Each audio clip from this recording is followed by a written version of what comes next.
renounce God. I renounce Jesus. I renounce the angels and archangels. I renounce the Holy Catholic Church. I renounce all that is holy and all that is good. I renounce all gods. I proclaim that Satan is I proclaim that Satan is God the earth. I proclaim that Satan is my master.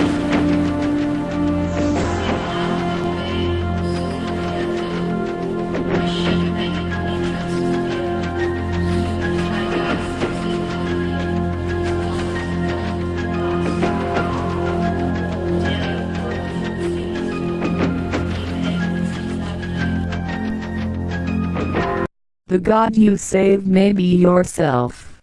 All religions of a spiritual nature are inventions of and he has created an entire system of gods with nothing more than his carnal brain.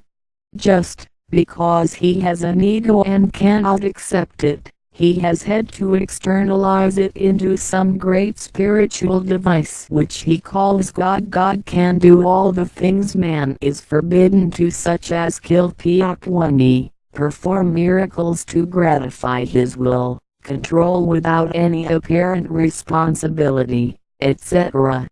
If man needs such a God and recognizes that God, then he is worshipping an entity that a human being invented. Therefore, he is worshipping by proxy the man that invented God. Is it not more sensible to worship a God that he, himself, has created, in accordance with his own emotional needs, one that best represents the very carnal and physical being that has the idea power to invent God in the first place? If man insists on externalizing his true self in the form of God, then why fear his true self? In fearing God, why praise his true self? In praising God, why remain externalized from God in order to engage in ritual and religious ceremony in his name? Man needs ritual and dogma, but no law states that an externalized God is necessary in order to engage in ritual and ceremony performed in a God's name.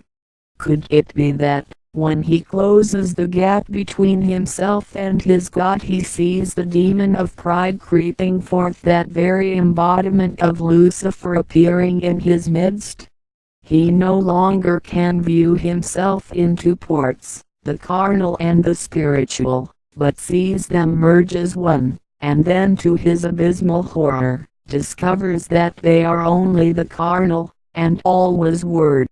Then he either hates himself to death, day by day, or rejoices that he is what he is. If he hates himself, he searches out new and more complex spiritual paths of enlightenment in hopes that he may split himself up again in his quest for stronger and more externalized gods to scourge his poor miserable shell.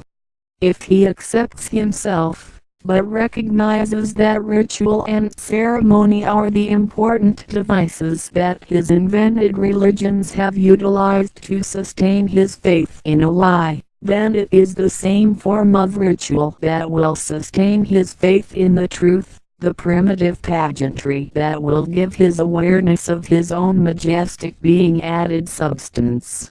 When all religious faith in lies has waned, it is because man has become closer to himself and farther from God, closer to the devil.